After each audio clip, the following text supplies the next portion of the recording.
This is First Step.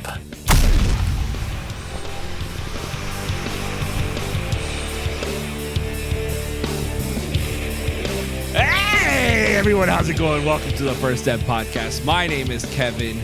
With me today, I've got the man, Stupid Stu, and Charlie Pigskin. How you guys doing? I'm doing incredible. Couldn't have had a better week. Signing day. Pretty good day for the Gators. Not great, but good day, and a lot of good news this week. Yeah, I've heard, man. I know, buddy.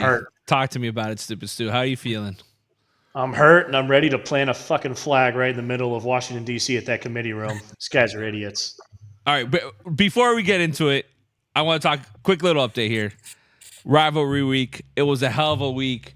Feast week for basketball. Feast weekend for college. It was so much fun to watch, man. A lot of good games happened. A lot of really sad endings for certain two people in this podcast. One good ending for somebody in this podcast. But I think all in all, this was a great season. I think it was a lot of fun. Season's officially over in the sense of season-wide games. Florida, how do you feel, buddy? How do you guys feel that you guys could have done with Billy Napier as your head coach? Are you excited with next year? Talk to me, Carlos. I'm gonna give you some time to talk about your boys. Yeah, I think I'm honestly, I could not be more conflicted of what I think about Florida future. I think I love Lagway. I like our team seem much better coached down the stretch than we've looked in the rest of Billy's tenure. And I like that it seems like we've really figured out our money situation in a way that we hadn't the last couple of years. Like we're just in it, both whether it's vibes or money, we're in it for a lot more big time talent. But to me, what I'm fascinated to see is how it translates to the portal. I think the portal is going to be critical to see whether this Florida roster that is decent can be made a lot better. This young Florida roster that has a lot of talent needs a lot more elite talent if we want to compete for what I think we should compete for in year 4 of a successful coaching tenure. So I'm still pretty skeptical that Billy's a guy, but I'm also really excited about DJ Lagway in his future. It's a push-pull, but it's nice to feel a little positive and a little momentum for the first time in a while as a Gator fan. Yeah, you guys started off rocky, take a big loss. Kind of rocky. Lost, then took another one, and then took another one after that. I still can't sleep because of that game. But listen, you guys, I think you guys ended on a good note there. You guys took down some heavy hitters, some guys that are in the playoffs right now, and it's good to see that you guys put up a fight. And I think Billy Napier absolutely deserves another year. See what he could do, and then if not, figure something out on that. And then hopefully you guys don't waste all your money on firing him and can't find somebody else. You guys are going to go broke and not going to be able to pick up anybody from the portal. Hey, at least you have TJ Lagway. Other than that, we have a lot of news to cover. College football player or our team rankings came out for the playoffs. I know I don't want to spend too much time on this, but we do have to talk about it because that's going to push us to what we're going to talk about. It's conference championship week. This is a huge week. We got lots of games to go through, lots of bets. But the playoff committee, what are we doing? I think they nailed the first top 5. I think they did a good job there. Oregon, great team, hasn't lost. They deserve that top spot. I don't think they're the best team in the country by any means. I think Texas still the best team in the country. I know they don't have the record. First year in the SEC. Would be great to see them take the SEC, and I really do think they're one of the better teams in the country. Then you have Penn State, Notre Dame. I don't even want to talk about Notre Dame. I hate the fact that Notre Dame's still on there. We talked about how they lost in the beginning of the season. It was Northern Illinois. Am I crazy? Was it Northern Illinois they lost to? Northern Illinois. And I said it then, man, they're going to have to go undefeated. And even then, I don't think they might. I don't even know if they're going to make the playoff. And look at here, sitting pretty at number 4. Then you got Georgia, a 2-loss team. Ohio State, a 2-loss team. Tennessee, a 2-loss team. SMU took over the ACC once Miami lost last week. And they deserve it. They're going to be in the ACC tournament as well as Clemson. I want to see the results of that one. Then you got Indiana, Boise State, Alabama, and then Miami sitting at 12. Right now, as it's set right now, Miami's out of it. Doesn't have really a chance unless a miracle happens and somehow the committee bumps us up based off nothing because we don't even have a conference championship state to play on. Before I head over to Stu, who I literally see smoke just pouring out of his ears. Charlie, how do you feel about this one? I think I think the system is pretty flawed more than anything, and I can get into that separate from the Miami convo. I think the bottom line is for a 12-team playoff, you got to put 12 teams in there. I think when you compare Miami, Ole Miss, South Carolina, Alabama, I think BYU should be in that combo as well, which I think is a disgrace that they're not.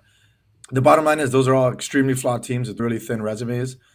I don't think it would have been horrible to have any of those go forward. I do think they got it right with Alabama. I think I would have preferred South Carolina when I look at the overall resume, but I know that they get obsessed with head-to-head when you're in the same category. But the bottom line is I think Alabama had the most impressive wins by far out of that group, beating Georgia, beating South Carolina, plus blowout wins on the road against Missouri, a blowout win on the road against LSU.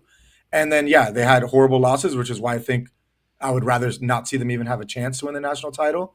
But at the same time, Miami hasn't proven they could beat anyone that's even close to a playoff team. They beat no one that you could say in the same tier as or maybe slightly better than Missouri or LSU, but they weren't, I think, as impressive as Alabama's wins over South Carolina and Georgia. And I think it's super close. It can go either way. I think they got it right, but I hate that Alabama is still alive to win a national title. I think that's bullshit. I will say that 11 through 14 is really close. All those teams. I think so. You could put up an argument. And just one last thing, I do think like everyone's hung up on this 3-loss thing versus 2-loss, and I think it's ridiculous. Every single year in the playoff, we're moving the bubble team from 4 to 12. Every single year in the playoff, a 1-loss team or a 2-loss team will go ahead of a team with less losses. Dude, FSU had 0 losses last year. Nah, but that was a separate decision. That was complete bullshit. It was funny, but it was bullshit. But the bottom line is like all the time, teams with harder schedules and better wins go over teams that have less losses. That's just how the system's always been. So now it's a little weirder because we're comparing 2 and 3 loss teams, different from the past. But that's if you looked at any past what would have been the 12-team playoffs, we'd be having similar discussions, and I expect similar discussions next year. Stupid Sue. Please. Oh, this is horrible. This is an absolute crime this committee's done. It's really just wrong this year. It's more of a crime last year, but it's not the loss thing. They follow no precedents, and they're just moronic and idiotic, and they make up their own criteria every year. In 2018, we had this exact same scenario. We had 3 undefeated teams with Alabama, Notre Dame, and Clemson, and then there was 3 teams fighting for that final spot. You had Georgia, who was a 2-loss team with a bad loss. You had Ohio State with impressive wins, but a horrible loss to a Purdue team under Jeff Brom. They lost 49-20, Buckeyes. And then you had Ohio State, who had none of these, Oklahoma, who had none of these big wins, but they had a close loss in the Red River rivalry to Texas, number 15 in the country. Their best win was number 24, Iowa State.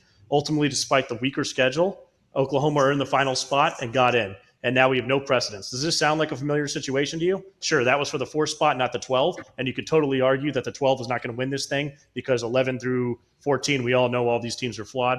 That doesn't change the fact that they don't follow precedence. And then not to mention, the one consistency the committee had this whole year was they were following the 1 loss in all of the rankings we saw from November 5th through November 29th. Miami, Indiana, Penn State, Texas, Ohio State were all ranked above 2-loss SEC teams no matter what conference you were in. That was clear as day, except on November 12th, a day that's going to fucking live in infamy. All of a sudden, after the week Miami lost to Georgia Tech, who, by the way, is underrated, and all these rankings affect everything. We've been talking about it. Alabama jumps ahead of Miami. Alabama was sitting at number 10. They jump ahead of Miami when Miami's on a bye week. And you know who they played? The fucking FCS Mercer Bears. Alabama plays an FCS school in November and jumps us. The committee didn't tell anyone, but they had adjusted their criteria in the dark to make this new based on ranked wins of teams above 500, including the 10-2 fucking FCS Mercer Bears. It's not the losses that drives people crazy. It's the lack of consistency and applying the criteria, not only over the years, but on a week-to-week basis. You can look these rankings up. Not to mention, the losses are not even distributed equally. Look at the losses this year. We witnessed a University of Georgia team drop 9 spots when losing on the road to a preseason top-ranked Ole Miss team. But then I also just witnessed Ohio State drop 4 spots for losing at home to a 6-5 Michigan team the final week of the season. They scored 10 points in perfect weather. That's a joke. Then we witnessed a Miami team lose 6 spots by losing by 4 to a ranked Syracuse team on the road of the final week of the season with a chance to win the game at the end. You just listen to those two things, Chucky, they make no sense. The system's absolutely sucks. It's being abused. It's brandocracy at the highest degree. This was earned by Alabama, not on the field. This was earned by putting on those ugly-ass crimson uniforms, that disgusting capital A, and by what Nick Saban did years ago. This whole thing is designed just to get TV money matchups and ESPN partnership with SEC. It's a sham, and I'll always remain skeptical of this unjust, godforsaken committee. Fuck you, Ward Manuel. Fuck you, you asshole. This committee has never been – they should never be an arbitrator in this process. And if you can't see that, Charlie, then your eyesight is as good as Pete fucking Carroll during a goddamn recruiting trip at USC. God. I don't even know what that means. I don't get the reference. I feel like someone feels like they were slated in this ranking, in this group chat. Somebody's pissed off, and it's not me, and it's not Charlie. It's one person. It ain't me. If you think Miami should go ahead, I'm completely fine with that. I think Alabama and South Carolina had better resumes, but whatever. I will say the thing that I think is most effed up in this system that we might see play out this weekend is, first of all, if Boise State wins, they're going to get a bye. No one thinks they're a top 4 team. Nobody thinks they're a 4 team. But even more ridiculous is if Boise State loses to UNLV, that means the winner of Arizona State or Iowa State is going to be getting a bye. And that's like even a bigger injustice. Like, these are teams that have no business being a top 4 team. So I think, I know that this is supposed to be a 2-year system before we figure out what's next and how we're going to structure it. That's got to get changed. I think the 4 buys should be the top 4 teams. Give it to so can you imagine Iowa State getting I think that first round bye is bullshit. You should give it to the top 4 teams. And I don't care if they're all SEC, ACC, Big 10, Big 12. I don't care what it is. If you're on the top 4, you deserve the first round bye. Obviously, if you want to give that conference championship a spot, a guaranteed spot, I get that. But giving them a first round bye is ridiculous. Like, on top of all this is the CFP chair, His Holiness Mr. Wade Manuel Fuckface over here. He came out on ESPN and had some breaking news for us. On the cusp of championship weekend, Ward just let us know that SMU can drop in the rankings in this ACC conference title game if they lose this weekend, opening the door for guess who? The Alabama Crimson Tide to roll back into the fucking things, even if SMU loses to Clemson. Also, further breaking news straight from the desk of Washington DC, Mr. Fuckface here. Miami is cemented in where they are. They will not only not be able to jump Alabama, because, of course, neither team is playing this week, but that rule doesn't apply to the Alabama Crimson Tide who aren't playing this week. Now, Army and UNLV are playing, who are currently in the college football playoff rankings. So they could drop out of the rankings, which would open the door for the number 26 and number 27 teams in the AP poll. Okay, guess what conference they fucking come from, the ACC, to join Syracuse. So this would completely upend Ward Manuel's stupid ass over 500 fucking rule that I now call the FCS Mercer Bear Rule, the big win in November rule. What a joke. What a joke. What a freaking joke. Yeah, I think there's a lot of stuff. There's a lot of stuff here. Definitely needs to be cleaned up. I agree with you. I think that if we're going to base on rankings, if we're going to base playoff spots based off rankings, and these guys are and they've been doing this for years, committees and all this stuff. We need precedent. We need to have the same. Oh, we have precedent. 2014, too. But they're not using it. They're not using it. Ohio State had a horrible loss, and they put Ohio State in. Made it. I know. Ohio State in 2016 for putting Alabama. In 2016, they had a decision between Penn State and Ohio State. They gave it to Ohio State. Penn State had the head-to-head. They had the Big Ten conference title. They knocked them out for losing that week. Ohio State sat at home. In 2017, the whole state of Alabama got into this whole brand name favoritism bullshit, where Auburn and Alabama went head-to-head, and then Alabama got the nod. Auburn had way better ranked wins, no significant ranked losses. Alabama didn't beat a top 20 team that whole season. Sound familiar? Sound like something this year? 2023, we all know what happened. FSU just absolutely got robbed. Absolutely robbed. Despite the on-field results. Retire your coach and Alabama gets in. That's the rule that was. And then 2024, we just got a new rule. Bad loss is completely fine if you have more CFP ranked wins and more wins over teams with records above 500. This is the new schedule, the FCS Mercer Bears Rule. It's more than ranked wins. They had 2 top 15 wins, including 1 top 5 win. It's not like we're comparing Alabama winning over a 22nd ranked team. But they lost to Oklahoma and they lost to Vandy. In 2018, bad losses held out. Oklahoma got in without ranked wins and no bad losses. But now it's just the opposite. Listen, if SMU loses a close game and Alabama jumps them, I'll grab the pitchwork with you. By the way, they check their criteria every single time. They change it every second year after they do these bullshit rankings. Miami had the easiest schedule in the ACC, avoided both Clemson and SMU, had one of their most talented rosters in the year, their best quarterback since Ken Dorsey, and didn't even make the ACC title game. I don't really care their complaints. They have no ranked wins. They almost made it. They could have made it. They didn't. Move on. I'm not mad. Listen, I'm mad because I think they really should have beat Syracuse. I don't think our defense has a chance to beat any of these guys. I would love to see it happen. I think our offense could have beat a lot of people, but our defense was just god awful. You know which team I actually really do think should be pissed off here is Ole Miss. I really do think that team is probably better than Alabama this year. They should be pissed at themselves. They should be pissed.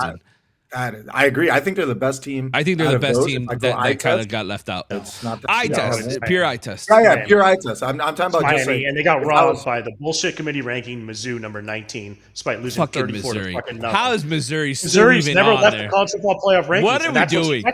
We've been talking about it for weeks. That's what changed the rankings. LSU and Missouri. Both teams suck. Both teams are terrible, and that's what affected the rankings. All right, let's get into these games. I'm pissed off now. Let's talk about banners. Let's talk about banners. My chest is about to pop. My heart's about to pop out of my chest. I'm so angry right now. Let's talk about the ACC championship. Miami clearly missed this one from losing to Syracuse last Friday in a heartbreaking loss. It was so sad. But this game plays on Saturday. They're playing in Charlotte, North Carolina. SMU enters this championship as a 2.5-point favorite, completing an undefeated ACC season under quarterback Kevin Jennings. Jennings has led a dynamic offense, averaging 38.2 points per game with a great top 15 sack rate defense. Clemson's offense, led by Cade Klubnik, has struggled. I don't know what the hell is going on in Clemson, but they don't look as good as they historically have. Their defense has been great in the ACC. Their secondary has shown some vulnerabilities. I think SMU is going to exploit that. I do still have SMU taking this one. My favorite bet here is give me the over at 56.5 points. I think this one's going to be a fun little shootout. Stupid Stu, how do you feel about the ACC championship game that we lost our opportunity to be in? Yeah, I don't know if either of these teams are going to get invited to the SEC Big Ten Invitational on December 20th on ESPN, but I personally do think I'm going to row the opposite way of you there, Kevin. I actually like the under in this game at 54.5. I do the Clemson Tigers to edge this one out. I think it's going to be a little more of a low-scoring style game. I think both these teams are playing really well. I actually thought Clemson was winning that game. They got robbed of a couple calls in that game, but they let it get out of their hands. And SMU is just playing great on the defensive side of the football. I know it's a Rhett Lashley run offense, but I think both these teams are going to be able to slow each other down. I don't really see a lot of high tempo, maybe from SMU, but I don't see a ton of it. I like the under here. Charlie? I think my favorite play here is SMU minus 2.5. I frankly just believe in this SMU team. I think they have, like Stu says, played really good defense over the last month. Their offense is, I think we think of Rhett Lashley as pure offense, and their offense is good, but it's not. I think that's not the only driving force of what makes them special. I like their DC Simons, who Rhett Lashley hired from out of nowhere, and he's turned out to be really good. Clemson, it's just a team that just all year just hasn't moved me. I think they played a lot of big games, and I feel like they've always come up short. I thought they played well last week in South Carolina. I actually thought both teams played really well. I was super impressed with Lenore's Sellers stepping up there at the end. I just thought that was just big time football. It's the type of college football I love to watch. But like Clemson against Louisville, I thought they just laid an egg when it mattered, especially defensively, which I was surprised by. They laid an egg in the second half against Georgia, which I know was a long time ago. But ultimately, I trust this SMU team more. I think it'll be close. I think it'll come down to one score game late. But ultimately, I think 2.5 points, you got to take the team that you think is going to win. And I think that's SMU. Do you think SMU gets in if they lose? I honestly think it's like 50-50, and I think it would be like what bothers me is I do believe that wins is like Stu's a really just nodding his head criteria. like this fucking guy. No, like for instance, I think Georgia is you put SMU in if they lose the question. Not do you think that I would. Yeah. Those Ward no, because I think SMU has legit wins. They lost a really close game to BYU. They beat Louisville.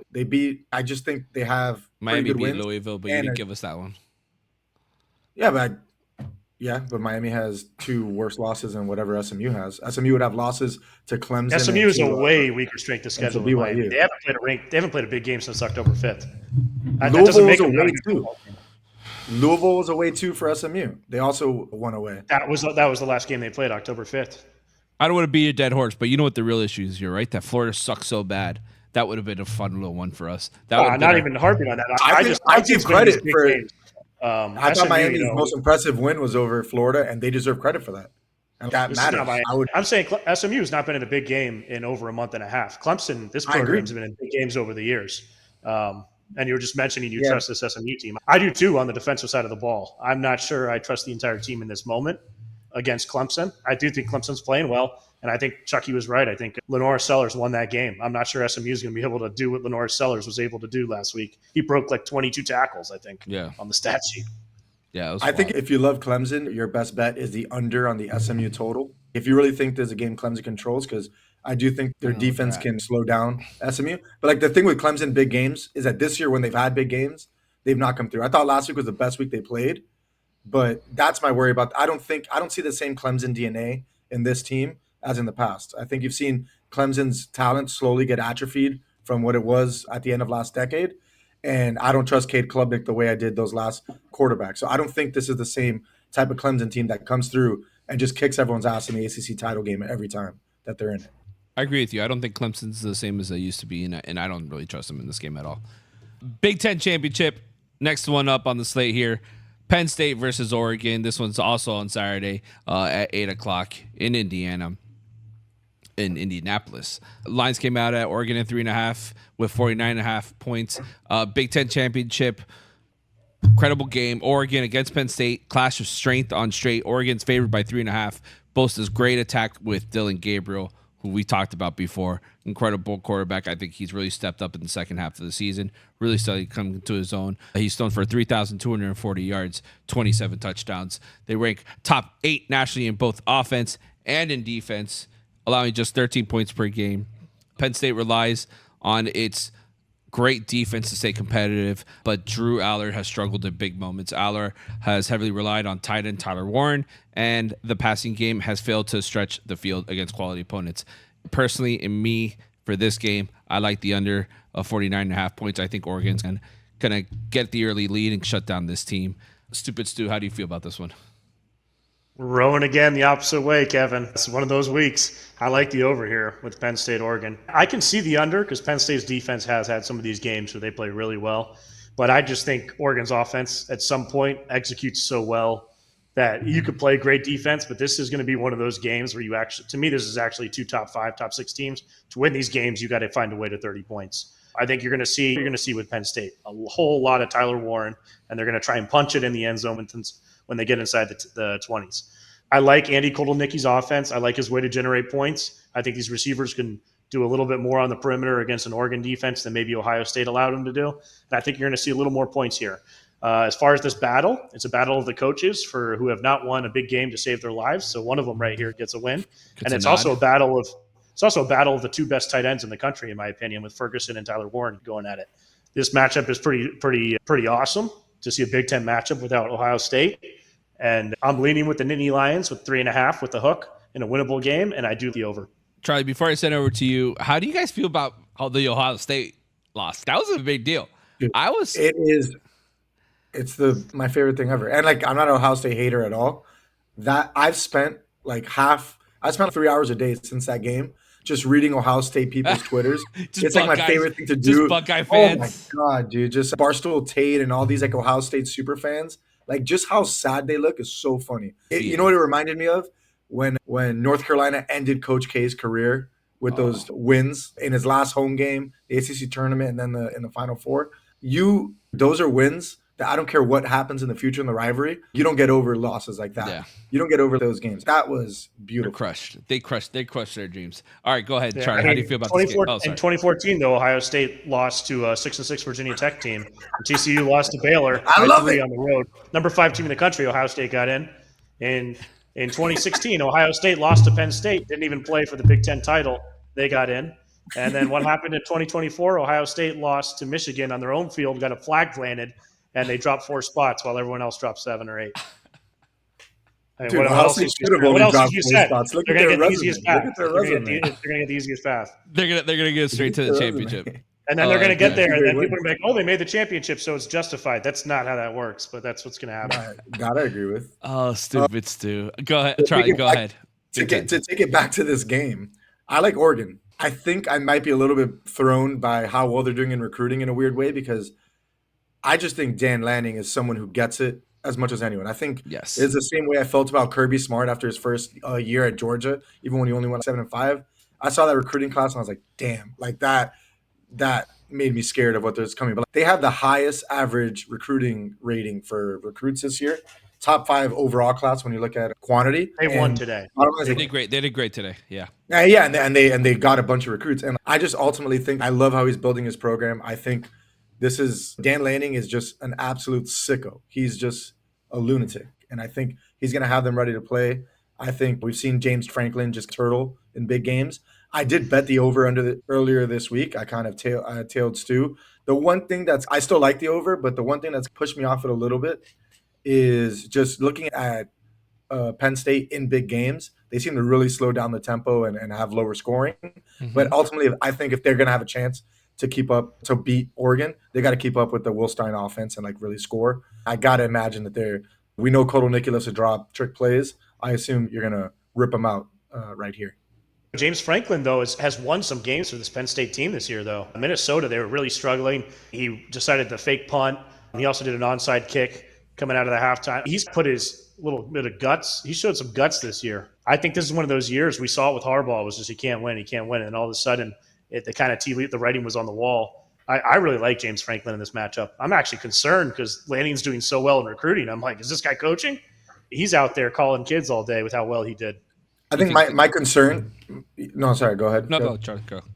No, I was just gonna say, like, my concern is I like went back to look at the Ohio State game and how Penn State played them, and I just thought, like, you look at the game script and like how slowly they played it. They kept Ohio State to 20, which is impressive, but it didn't feel like they played to win. Against Wisconsin on the road, that looked like a tough game. They just sat on the ball when they had a chance. Even the Minnesota game you're referencing, they won 26-25. I think the game script that I think gets me excited and thinks there's a team that's put up 40 a bunch of times. And when they went on the road to USC, which was a really tough game, they really let it hang out. That's when Tyler Warren went absolutely nuts. And I think what happened there is that USC jumped on them. And when Penn State was behind, they just let it unleash. And that's why they won that game. So I think if you're betting the over, and I did, is you're hoping to see more of that Penn State, that they feel like you wanted Penn State that's going in knowing they got to score 30 to have a chance in this game. And that's what that's why I'm on the other side of that. I think Penn State's game script is going to be shut down this Oregon offense as best as we can, and we're just going to beat them down low and slow. Yeah. Keep the ball out of Dylan Gabriel's hand. I think that's going to be their game plan. Keep the ball out of Dylan Gabriel's hand. Keep the ball on our side. Let's run it. Let's take our time. Run through the full 100-yard drives and really slow down the tempo of that game. And they have the skill to do it, and they have many wins. That's how they've done it. That was my theory on the under here. Big 12 championship, Iowa State versus Arizona State. Arizona State comes in favored by 2.5 points. Impressive first Big 12 season. Cam Scatabo. Can't talk much about more here. We love this guy here. Racked up 1,398 rushing yards, 19 touchdowns. Sun Devils have a nice little balanced offense, ranked top 30 in rushing and passing success rate. Their defense has been pretty solid, but struggled with some turnovers. Iowa State counters with a solid passing attack with Rocco Beck, ranked 32nd in EPA per pass. Clemson's run defense has been gosh awful, which is not looking good for them against Arizona State here. I have the money line, Arizona State. Stupid Stu, how do you feel about this one? I'm riding with the Cyclones as well.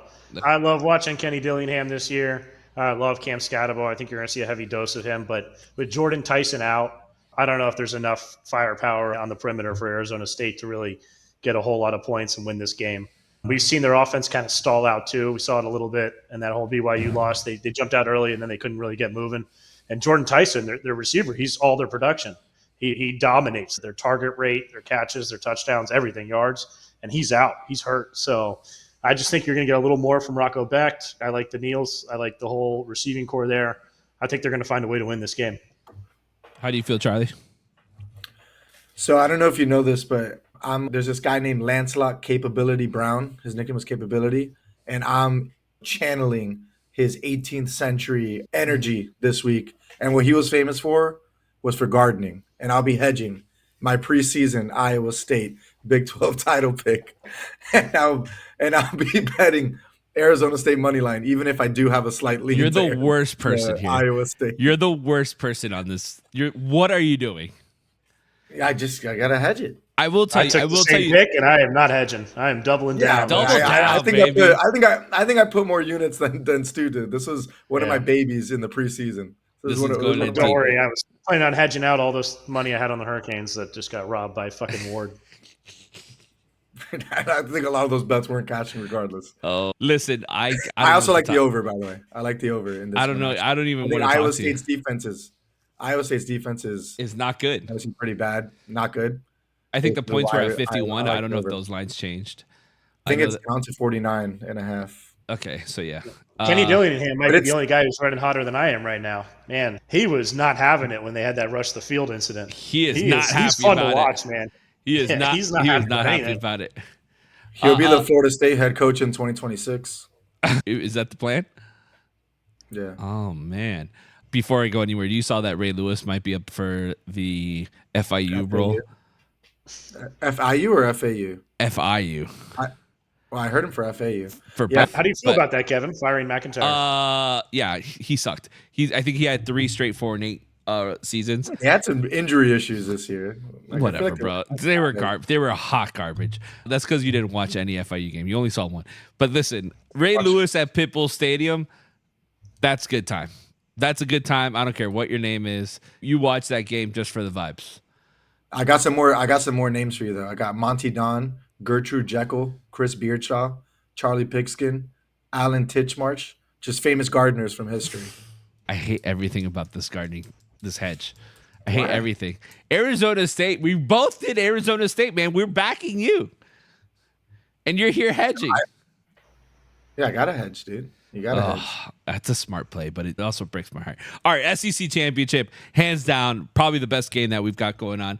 Texas versus Georgia. Planet Atlanta, number 3 Texas going against a number 7 Georgia. It's a rematch of the regular season meeting where Georgia won 30-15, I believe that score was. Texas has a great defense, allowing just 12.1 points per game. Quinn Ewers leads the offense. I actually think we're going to see a lot more Archie Manning in this game. Do not be surprised if Archie Manning plays more than half this game. Ewers has been battling injuries. He's been inconsistent. Archie's got something. He's got some juice in his back pocket. He's young. He's hungry. I want to see that. I want to see the ball in his hand. Georgia has been pretty inconsistent this year. I think Carson Beck, we've talked about him, not our favorite quarterback, a little bit of a Publix eater. He likes to go to Publix, and he's not cool about it. And we don't like that. Okay? We don't like the way he looks. He's got a stupid face. He's got a very punchable face. I don't like it. He's thrown 12 interceptions this season. One of the worst in the nation.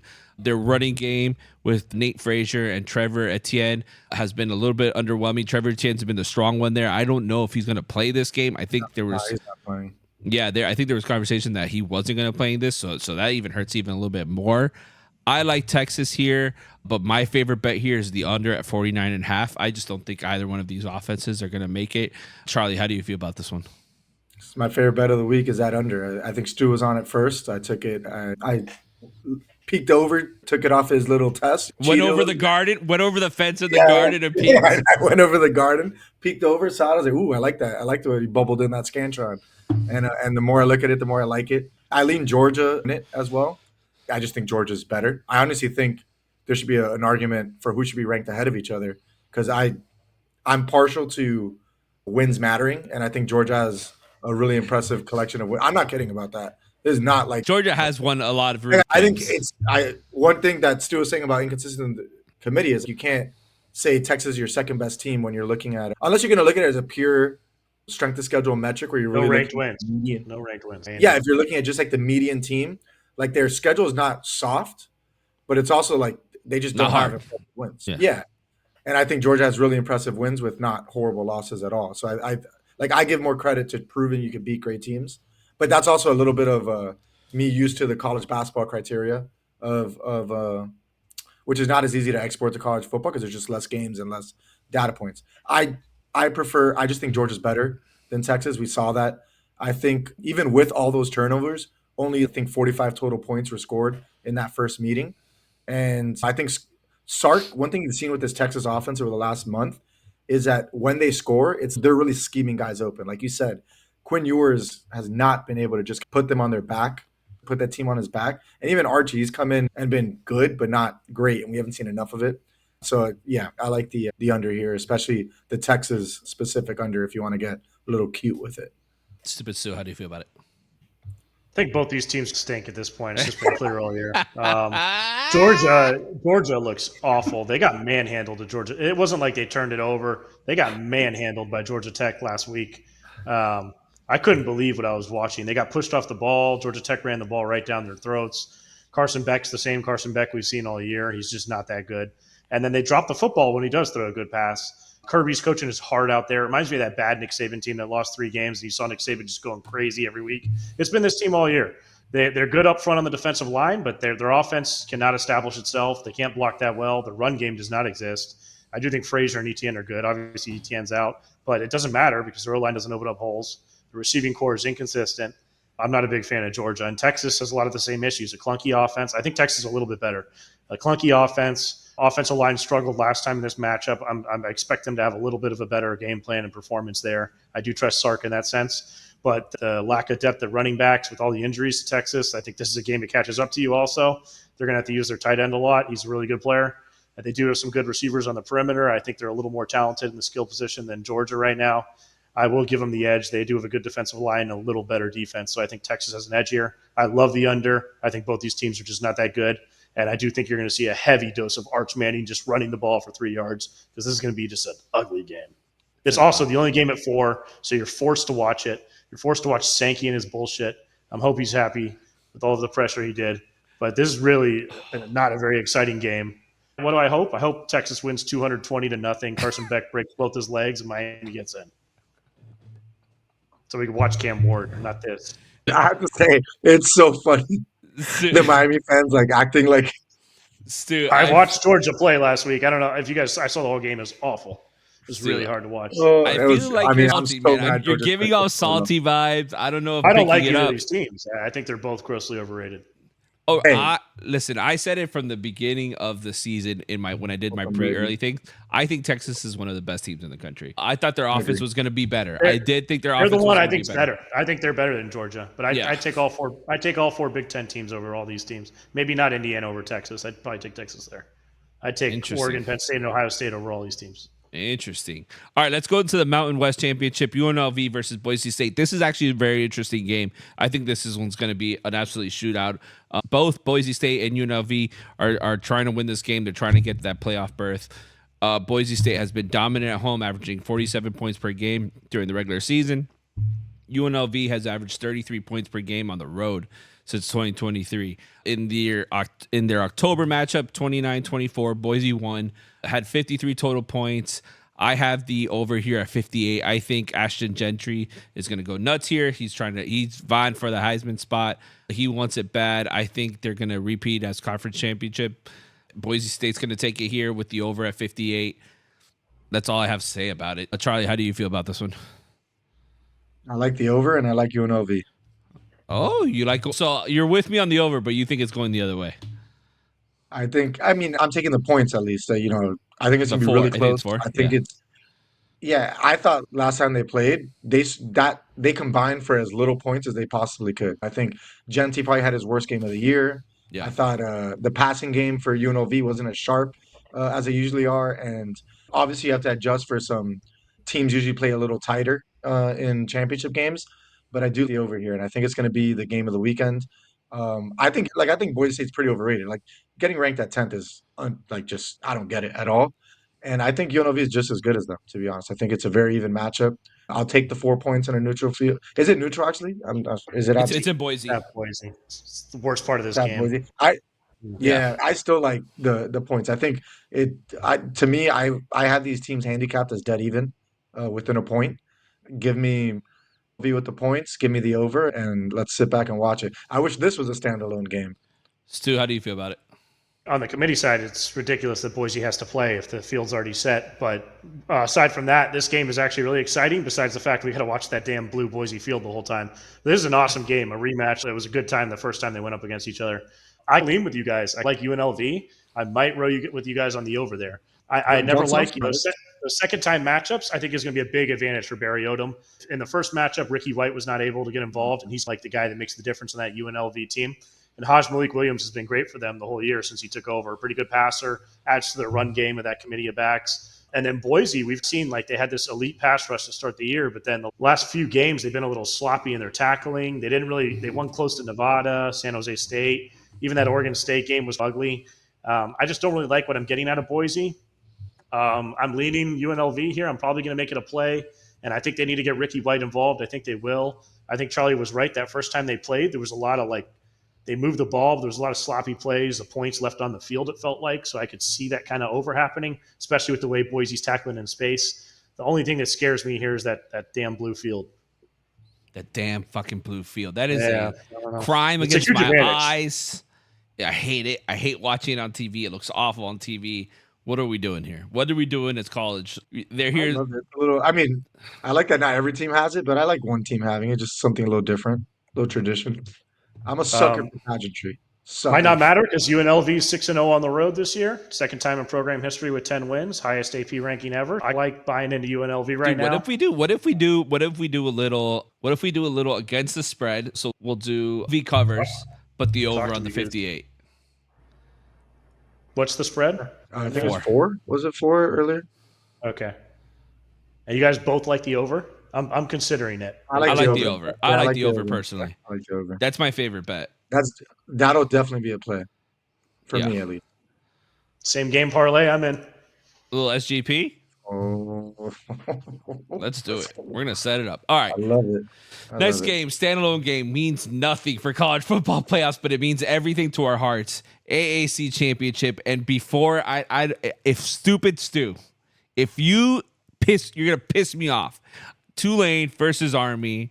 Tulane's playoff hopes were absolutely crushed. The Wave was stipend with that loss to Memphis, where the Green Wave allowed 242 yards. Now they sit at 9-3. Tulane faces an Army team that excels in the time of possession, nearly 36 minutes per game, and ranks top 5 in rushing success. Army's methodical offense could exploit Tulane's shitty defense, which allows over 200 rushing yards per game in the big games, at least this season. That Army offensive line is incredible. I think it's going to be cold and miserable in West Point. I like Army here, first half money line. I think they're going to win the first half here. That is a upset. That's a plus 154 right now. Stupid Stu, if you go against me, that is the fourth, or I believe it's a third or fourth time you've gone against America. So yeah, I'm against America. I'm against West Point, and it's really disappointing that this game is played. And West Point has all the renovations on their stadium, so you're not going to see all the military academy packed. It's only going to be half a stadium. It's going to be a sad situation with the cold weather. I like Tulane here. I like John Summerall. He's faced the option many times. He shut it down. He's only allowed 9 points in the last 2 games against it. He's seen it he played against the Naval Academy. Tulane's played a tougher schedule here. Summerall is going to be one of these hot coaches in the market right now, already getting Carolina rumors and some other programs. Big news for Army to set a program win with the 11th win of their season, but I don't even think the home field advantage is that big with half the stadium gone. I lean Tulane here, and Army's taking one of my 25 college football playoff rankings for my Duke Blue Devils, which this Ward fuckface guy doesn't believe in. Taking Cam Ward's spot. So Army's going to be out of there after this week. you're such a hater on Army, bro. You're a hater against America, and it bothers me. I'm saying a first half money line. You're not even giving me that one. You're a piece of shit. They're taking one of the rankings I need because Mizzou's number 19, apparently. Sorry, Army. We got bigger plans this year. Charlie, talk to me. How do you feel about the AAC championship? This one's pretty easy to pick a side on. It's Tulane minus 4.5. I'd lay more than that if I needed to. Stu said I was going to bring up that stat. He played him in 2022 when he was at Troy, gave up 9 points. He played him again the next year, gave up 0 points. John Summerall's a defensive coach. He's coached on a lot of good defensive staffs with coaches that ended up moving on to service academies.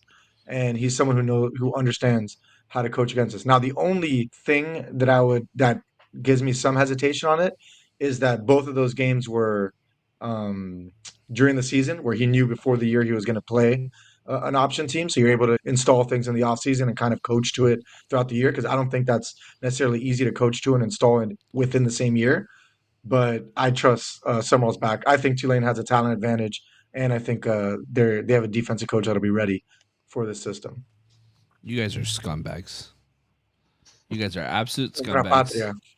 Wow, Contra dude. patria. What about a play? Troops. What about a play on the under here? It's at 46.5. It's supposed to be miserable there that day. It's Yeah, cold I right like now that. in New York. It's going to be And it's an nasty. 8 p.m. Yeah. game, so I it's like late that, at night. It's going to be cold. It's going to be miserable. Night game.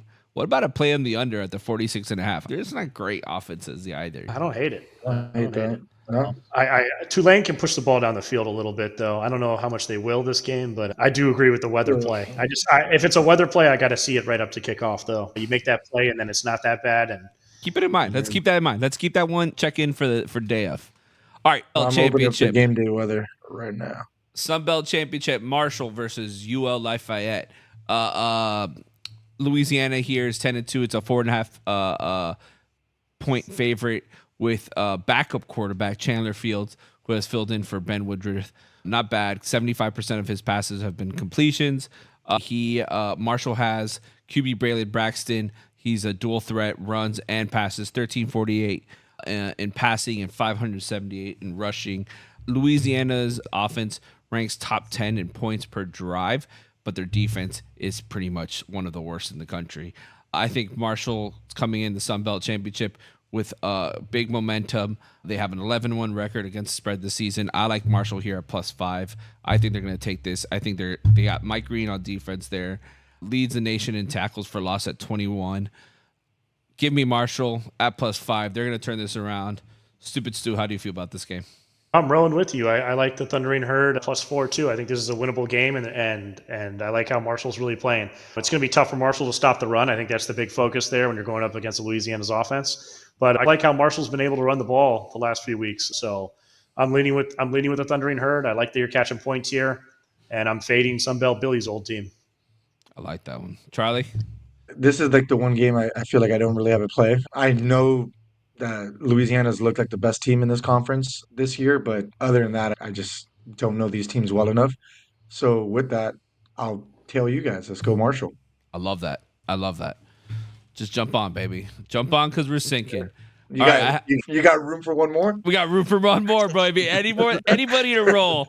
I need a row, baby. I need a row. All right, next game. I got the MAC championship. Ohio versus Miami, Ohio. Playing in Detroit. Miami, Ohio's favored by 2.5 points here. Has one of the MAC's best defenses, allowing the fewest points per game.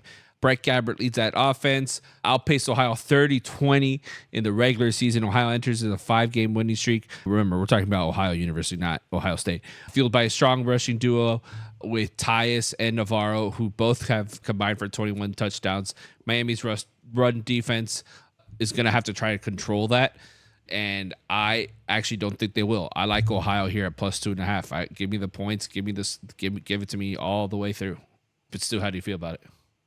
Damn, now we're starting to row in the right direction, Kevin. I like the Ohio Bobcats as well. When me and you are on the same page, buddy. I love it. Yeah, Ohio's not won a MAC title since the 60s. They're 0-5 in these games, so this game's been big for them. I actually thought about taking a future on them like 5-6 weeks ago. I thought they had a good chance to sneak backdoor into this, and here you go. Tim Alvon has this team. He's done a great job in the MAC championship. Miami, Ohio, trying to go back-to-back. They've been the team doing it all year. I don't feel great betting against this team. They looked awesome in some of these big games, even against the Fighting Irish away. They played a great game weeks ago. And then last week against Bowling Green, I thought Bowling Green was the best team in this conference, top to bottom, and they just took it to them. So This team's been impressive. I still don't feel great about it, but I do think this Ohio team, there's something about them. They're running the ball really well. That Parker Navarro kid, and that he adds to the run game. I think he's going to have the game of his life here and get Ohio their first MAC title. Yeah, also Miami, Ohio just bothers me as a Miamian. They're not like they're the secondary Miamians. They don't really count. Charlie, how do you feel about this one? Miami, Ohio's better than Ohio. They did beat them in their one matchup, but it was at home. But there does seem to be some magic with the Bobcats this year. There's like a push and pull on who I want to support here. So I think, look, you guys are slowly getting me away from that Miami pick, but I don't know. It is nice to see a Miami team play this weekend, though. So that's cool. Fuck you, dude. Fuck you. Miami, Ohio killed Ohio early in the year. It was like you. Yeah, they did. 27-0. It's weird And because, Ohio put a few late on the board, but it was bad. but It was 30-0. but Yeah, Ohio, I'm not gonna pretend I've seen a lot of Ohio this year, but every time I look at their results and I see how to adjust their ratings, they've just been impressive week in, week out for a while, this whole second half of the year. So Miami of Ohio has seen a little more up and down, whatever, seem better on paper, but there's something with this Ohio team that they've figured something out. I like it. All right, last one we got here. Conference USA Championship. Playing here in Jacksonville, Alabama. Jacksonville comes in favored by 4 points. I think it went down to 3.5. Relies on a dominant run game from Trey Stewart, who has 1,403 yards with 20 touchdowns, and Tyler Huff with 1,176 rushing yards. This QB could do it all. He could run. He could throw. His health is the big factor here. He did have an injury in Week 14. We're not sure if he's going to be playing up to health. Western Kentucky counters with Caden Velkamp and their offense that thrives on explosive, big passing plays. I think both teams are going to have to make adjustments after Jacksonville's narrow 19-17 win in Week 14. When Huff is healthy, I think that this game is going to go nice and high. Give me the over 58. If he's not playing, I want that under. Stu, how do you feel about this game? I like Western Kentucky. They've Okay. been good to me all year when I've been picking them. I like Velkamp more, and I'm just I can't take Jacksonville State, like we were saying with the Huff kid being injured. That looks pretty bad. I don't know if he's going to be playing. I don't know his situation. I like Western Kentucky this week. You're taking the points or straight money line? Money line. I like that. Stupid Stu. Charlie, how do you feel about it? I was leaning Jacksonville State. I want to look into this game more. I haven't dove into like the injury situation, things like that. I think the weirdest thing about this game is that the backup quarterback at Western Kentucky is TJ Finley, who was like this all-world recruit who went to LSU and then Auburn and has somehow ended up In in his Western career as a Kentucky, backup at Western Kentucky. It's weird. instead of Cam Ward's story. Yeah, two really good offensive coaches. Obviously, Rich Rodriguez, Jacksonville State. I would lean Jacksonville State, but I got to dive into this one more to have a play. Okay, I'll take that. That's it, man. We went through all the games. How are we feeling about our picks? Any big games you guys are going to watch? Just Stupid Stu, what's going to be your game that you're watching? Definitely won't be the SEC game at 4 o'clock. The only one on. That seems like a joke to me. These 8 o'clock, these night games on Friday and Saturday, the Big 10 and then the Big 12, those are the big ones for me.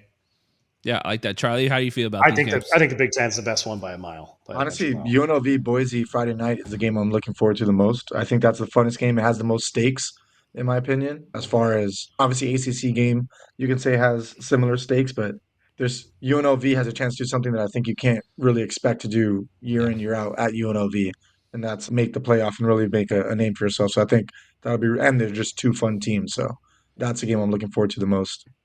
All right, so end of the year. We've gone through our full season already. Any games that you guys can come off with the top of your head that you guys think were like the best games that you seen all year? Georgia Tech, Georgia. It was the best Georgia game I Tech, saw all Georgia. year. Yeah. Yeah, Was that was very a great good. game.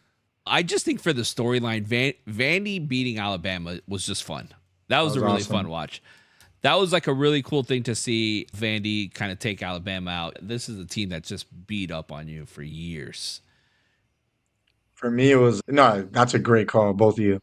I would go Michigan, Ohio State solely for the factor that I think whatever happens in this playoff, that's going to be the most memorable game I think from this season. The fact that Ohio State team lost to that Michigan team, They I just just think that can't was all fucking time. beat Michigan, dude. What is the It's deal so there, dude? beautiful. Who- Dude. Born on third base. Who did Dottie he hit sign a triple. contract with to piss him off that bad that they Dude, can't it's beat? crazy. Michigan was god awful this year, dude. They could not move the ball. Dude, it's crazy. They were an It's auto wild. fade all year. I love They it. was- Spray paint. They pepper sprayed kids. They planted a flag. That was wild. How do you guys That feel? Dude, How do I you guys think feel? Oh, I forgot about the pepper spray. But that was like crazy. that was honestly they should have been pepper spraying like football players for no reason. Nah, that was ridiculous. That was like a joke. how do you guys feel about flag planting? Okay, disrespectful, good for the game, bad for the game, no opinion. Did you hear what Greg Sankey said about it? It was actually funny. No. Greg Sankey, who's the commissioner of Mr. SEC, His Holiness, he said on flag planting, it's actually pretty funny. He said there shouldn't be flag planting. If you want to plant a flag, you go play capture the flag, you join the military, or you fly to the fucking moon. I was like, that's a pretty good quote. I think he's right. I don't think we need it. If you're going to do it, I do think it's cool in the rival sense, like in the Michigan sense, because there was so much distaste the whole season. I don't really like it in the sense of Baker Mayfield did it years ago when he just played a non-conference game at Ohio State and won. And that was like, you play them once every 10 years. I don't really get that. We shouldn't just, you know? Yeah, you shouldn't just do it anytime you win. It was cool actually there, but it's going to be absurd if we're doing it every time you go to someone's away game, and then you have this flag planting fight. And then nowadays we have fines for the home teams when you rush the field. So now, like, your job is to get these away teams off the field safely, but then the away team is running out to the middle of the flag to plant a flag. This is getting absurd, but I'm fine with it. I also don't think it's that big a deal. If you don't want to play in a flag, don't lose. But I just think we got to stop doing it every single time, like rushing the field when you beat like a number 22 Missouri team that's not even really a good team. Fucking Missouri. Charlie, how If do you the feel about question this is, yeah, if the question is it disrespectful and is it awesome? Yes to both. I don't think it, like Stu said, it should happen every single game, but flag planting I think is entertaining as hell, fun as hell, but get ready to get in a fight because it is disrespectful as hell to I go think to it's someone's super thing. So just disrespectful. you could do it, just know what you're getting into. Don't act shocked when you plant a flag and get popped. Saw If earlier you're this gonna take it season. out, you're gonna have to legislate it out because now that it's gonna be one of those like Barbara Streisand effect situations. The more we talk about flag planting, the more it's gonna happen. Guys, I actually planted a flag in Washington, D.C. in the committee's conference room. And while I was in there, I stole some confidential information on how they determine these rankings. And I can share the list exclusively to First Step podcast listeners if they want it. How is it? Let us know. Let us know. Hey, aren't you supposed to plant flags like when you win? I thought you guys lost as the committee. Shouldn't they be planting a flag like in the middle of your fucking bedroom? But this was more of like an insurrection. Right this there, was a more of an insurrection day.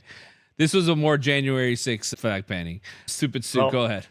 Yeah, I've obtained this list, and I will share it with all you guys. We're not just bringing you geocache stickers with cash. We're bringing you a first look at the brandocracy and program favoritism as it applies to the college football playoff SEC Big Ten Invitational. Dude, you've been keeping this in your pocket this whole December time. December 20th on ESPN. Amendment number 1 passed in 2014 by the state of the University of Ohio State. Even with one horrible loss, a brand name program can jump another Power 4 conference champion with the same amount of ranked wins, strength of schedule, and a far better loss. We nicknamed this one the My Bad Loss Isn't Such a Bad Loss rule. In 2016, we passed amendment number 2. State of the University of Ohio State again. Head-to-head wins do not matter when the other team has a bad loss or an additional loss. Furthermore, winning close is not applicable to the Ohio State Buckeyes. And please do not forget to say the Ohio State Buckeyes. We nicknamed this one the Ohio head-to-head loss rule doesn't apply here. We passed our third amendment in 2017 by half the state of Alabama, not the entire state. This is more ranked wins, and a head-to-head advantage will not beat a brand name program. If you have any other blemishes on your resume, such as a loss to the number 1 ranked team in the country, Auburn learned that the hard way. This rule is nicknamed that we don't give a damn about nothing but the Tide rule. And then Amendment 24 in 2023. The eye test can be applied despite the season-long on-the-field results. We nicknamed this one Retire My Coach so I can get into the playoffs rule. And then in 2024, Amendment number 5 just came on. They just got it. The ink is still They just voted on this. The ink is still wet. I just took this out, and I'm sharing it exclusively with the First Step listeners. Amendment number 5, a new amendment this year, guys. The state of Alabama is rolling. They put 3 in a row on the list and take the lead on the Ohio State Buckeyes, expecting a big response next year in the committee in the Buckeyes. Amendment number 5, a bad loss is completely fine if you have more college football ranked wins and more wins over teams with record above 500. We're going to nickname this one the FCS Mercer Bears Win in November rule.